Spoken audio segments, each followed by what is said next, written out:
नमस्कार दोस्तों, आपका हमारे YouTube चैनल पर एक बार फिर से स्वागत है। दोस्तों, आप बहुत भाग्यशाली हो क्योंकि आपने भागवत गीता सार की प्रेरणा से ही इस वीडियो को देखने का मन बनाया है। मुझे पूरी उम्मीद है कि आप इस वीडियो को अंत तक जरूर सुनेंगे, जिन्होंने भागवत कथा सुनने का मन बनाया है, क्योंकि इसे सुनने के बाद आपके जीवन बहुत ही सकारात्मक बदलाव आने वाले हैं। दोस्तों, श्रीमद् भागवत को हिंदू धर्म का सर्वाधिक महत्वपूर्ण पुराण माना गया है। मनुष्य के जीवन में श्रीमद् भागवत कथा का बड़ा महत्व है। श्रीमद् भागवत कथा से मनुष्यों को ज्ञान व वैराग्य की प्राप्ति होती है। श्रीमद् भागवत कथा जीवन में उद्देश्य व दिशा को दर्शाती है। इसलिए कहते हैं कि श्रीमद् भागवत कथा सुनने मात्र से मनुष्य को मोक्ष की प्राप्ति होती है और उसे ईश्वर के श्री चरणों में स्थान मिलता है। दोस्तों, एक राजा बद्दा धर्मात्मा, न्यायकारी और परमेश्वर का भक्त था। उसने ठाकुर जी का मंदिर बनवाया और एक ब्राह्मण को उसका पुजारी नियुक्त किया। वह ब्राह्मण बद्दा सदाचारी, धर्मात्मा और संतोषी था। वह राजा से कभी कोई याचना नहीं करता था। राजा भी उसके स्वभाव पर बहुत प्रसन्न था। उसे राजा के मंदिर में पूजा करते हुए 20 वर्ष गुजर गए। उसने कभी भी राजा से किसी प्रकार का कोई प्रश्न नहीं किया। राजा के यहाँ एक लडेढका पैदा हुआ। राजा ने उसे पढ़ा लिखा कर विद्वान बनाया और बद्दा होने पर उसकी शादी एक सुंदर राजकन्या के साथ करा दी। शादी करके जिस दिन राजकन्या को अपने राजमहल में लाए, उस रात्रि में राजकुमारी को नींद न आई।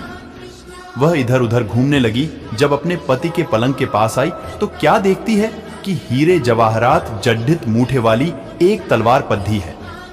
जब उस राजकन्या ने देखने के लिए वह तलवार म्यान में से बाहर निकाली, तब तीक्ष्ण धार वाली और बिजली के समान प्रकाश वाली तलवार देखकर वह डर गई। वह डर के मारे उसके हाथ से तलवार गिर पड्डाधी और राजकुमार की गर्दन पर जा लगी। राजकुमार का सिर कट गया और वह मर गया। राजकन्या पति के मरने का बहुत शोक करने लगी। उसने परमेश्वर से प्रार्थना की कि हे प्रभु, मुझसे अचानक यह पाप कैसे हो गया? पति की मृत्यु मेरे ही हाथों हो गई। आप तो जानते ही हैं, परंतु सभा में मैं सत्य न कहूंगी, क्योंकि इससे मेरे माता पिता और सास ससुर को कलंक लगेगा तथा इस बात पर कोई विश्वास भी न करेगा। प्रातः काल में जब पुजारी कुएं पर स्नान करने आया तो राजकन्या ने उसको देखकर विलाप करना शुरू किया और इस प्रकार कहने लगी, मेरे पति को कोई मार गया। लोग इकट्ठे हो गए और राजा साहब आकर पूछने लगे, किसने मारा है? वह कहने लगी, मैं जानती तो नहीं कि कौन था, परंतु उसे ठाकुर जी के मंदिर में जाते देखा था। राजा समेत सब लोग ठाकुर जी के मंदिर में आए तो ब्राह्मण को पूजा करते हुए देखा। उन्होंने उसको पकड़ लिया और पूछा, तूने राजकुमार को क्यों मारा? ब्राह्मण ने कहा, मैंने राजकुमार को नहीं मारा, मैंने तो उनका राजमहल भी नहीं देखा है। इसमें ईश्वर साक्षी हैं, काटने का आदेश देता हूं। ऐसा कहकर राजा ने उसका हाथ कटवा दिया। इस पर ब्राह्मण बद्दा दुखी हुआ और राजा को अधर्मी जान उस देश को छोड़कर चला गया। वहां वह खोज करने लगा कि कोई विद्वान ज्योतिषी मिले तो बिना किसी अपराध हाथ कटने का कारण उससे पूछूं। किसी ने उसे बताया कि काशी में एक विद्वान ज्योतिषी रहते हैं। तब वह उनके घर पर पहुंचा। ज्योतिषी कहीं बाहर गए थे। उसने उनकी धर्मपत्नी से पूछा, माताजी, आपके पति ज्योतिषी जी महाराज कहां गए हैं? तब उस स्त्री ने अपने मुख से अयोग्य असह्य दुर्वचन कहे, जिनको सुनकर वह ब्राह्मण हैरान हुआ और मन ही मन कहने लगा कि मैं तो अपना हाथ कटने का कारण पूछने आया था, परंतु अब इनका ही हाल पहले पूछूंगा। इतने में ज्योतिषी आ गए। घर में प्रवेश करते ही ब्राह्मणी ने अनेक दुर्वचन कहकर उनका तिरस्कार किया, परंतु ज्योतिषी जी चुप रहे और अपनी स्त्री को कुछ भी नहीं कहा। तदनंतर वे अपनी गद्दी पर आ बैठे। ब्राह्मण को देखकर ज्योतिषी ने उनसे कहा, कहिए ब्राह्मण देवता, कैसे आना हुआ?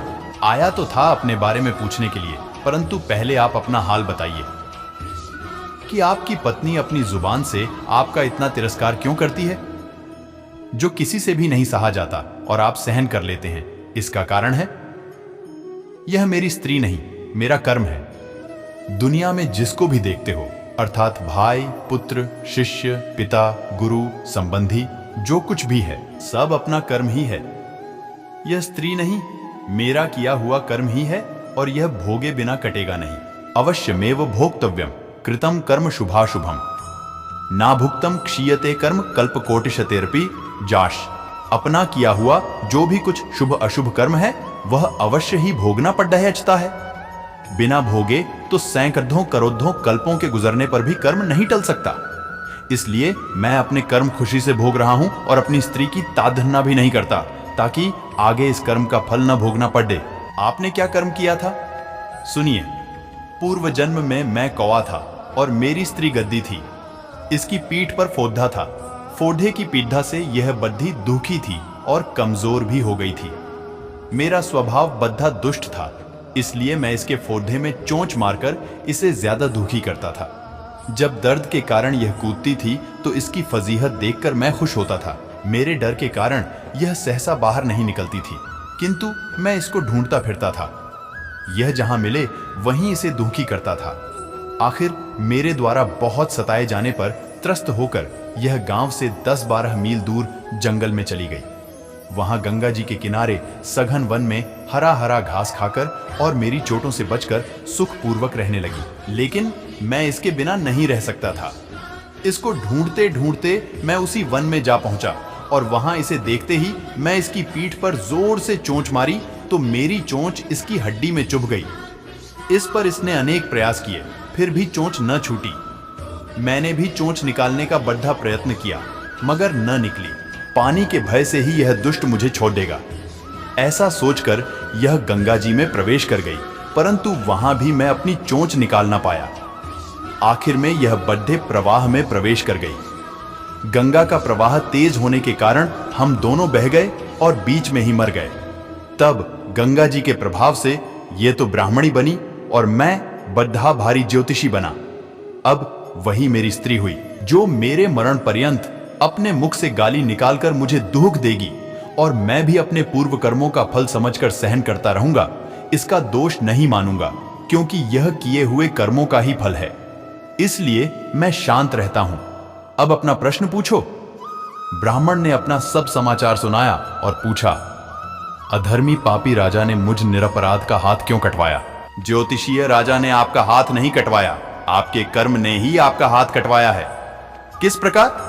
पूर्व जन्म में आप एक तपस्वी थे और राजकन्या गौ थी तथा राजकुमार कसाई था। वह कसाई जब गौ को मारने लगा तब गौ बेचारी जान बचाकर आपके सामने से जंगल में भाग गई। पीछे से कसाई आया और आपसे पूछा कि इधर कोई गाय तो नहीं गया है? आपने प्रण कर रखा था कि झूठ नहीं बोलूंगा, अतः जिस तरफ गौ गई थी उस तरफ आपने हाथ से इशारा किया तो उस कसाई ने जाकर गौ को मार डाला।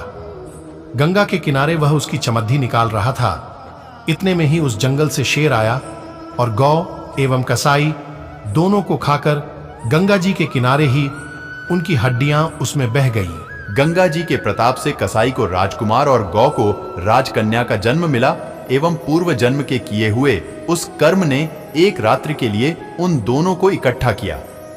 क्योंकि कसाई ने गौ को हंसिए से मारा था, इसी कारण राजकन्या के हाथों अनायास ही तलवार गिरने से राजकुमार का सिर कट गया और वह मर गया। इस तरह अपना फल देकर कर्म निवृत्त हो गया। तुमने जो हाथ का इशारा रूप कर्म किया था, उस पाप कर्म ने तुम्हारा हाथ कटवा दिया है। इसमें तुम्हारा ही दोष है, किसी अन्य का नहीं। ऐसा निश्चय कर सुखपूर्वक रहो। कर्म फल का भोग टलता नहीं। कितना सहज है ज्ञान संयुक्त जीवन। यदि हम इस कर्म सिद्धांत को मान लें और जान लें तो पूर्वकृत घोर से घोर कर्म का फल भोगते हुए भी हम दुखी नहीं होंगे, बल्कि अपने चित्त की समता बनाए रखने में सफल होंगे। भगवान श्री कृष्ण इस समत्व के अभ्यास को ही समत्व योग संबोधित करते हैं, जिसमें दृढ़ स्थिति प्राप्त होने पर मनुष्य कर्म बंधन से मुक्त हो जाता है। दोस्तों, वीडियो पसंद आए वीडियो को लाइक शेयर कमेंट जरूर करें और हमारे चैनल पर नए हैं तो चैनल को सब्सक्राइब करके बेल आइकन प्रेस करें दीजिए ताकि हर वीडियो आप तक